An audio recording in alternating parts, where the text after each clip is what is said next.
বললেন যে তুমি বউকে ভালোবাসো, সাপোর্ট করো, প্রশংসা করো, কিন্তু একটা বিষয় মাথায় রাখবা, মায়ের সামনে কখনো বউয়ের পক্ষ নিয়ে ঝগড়া করা যাবে না। এটা বড় মারাত্মক জিনিস। দেখেন প্রিয় ভাইয়ারা, একজন মানুষ যখন বয়স্ক হয়ে যায় তখন তার আবেগটা বেড়ে যায়। আবেগ আবেগ আবেগ বলছেন আপনারা, আবেগ বেড়ে যায়। আপনি যদি বিয়ে করার পরে মায়ের সামনে বলেন তুমি খারাপ, আমার বউ কত ভালো, কত সুইট, এমনও হতে পারে, আল্লাহ না করুক, আপনার আব্বা মা হার্ট অ্যাটাক করতে পারে। এটা বড় আঘাত করার জিনিস। দয়া করে যারা ম্যারিড পিপল বা যারা বিয়ে করবেন নেক্সট টাইমে, কখনো মায়ের সামনে বইয়ের প্রশংসা করবেন নর্মালি, বাট কখনো মায়ের বিরুদ্ধে গিয়ে বইয়ের পক্ষ নেওয়া যাবে না। তাহলে সংসারটাকে সুখময় শান্তিময় করে দিবে একজন। আওয়াজ দিয়ে বলেন তিনি কে?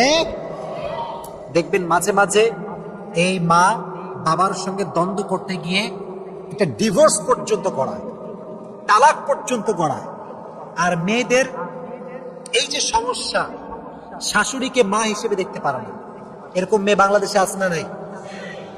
নিজের মায়ের বেলা 16 আনা আর শাশুড়ি বেলা 1 আনাও ভালোবাসতে চায় না। আজীব একটা কারবার। তবে একটা বিষয় আমি শেয়ার করি আলোচনার মাঝখানে, এটা প্রাসঙ্গিক হতে পারে বা অপ্রাসঙ্গিক হতে পারে। দেখেন, মেয়েদের ডিভোর্স হয় 3 কারণে। কয় কারণে? শুনি নাই, জোরে বলেন কয় কারণ?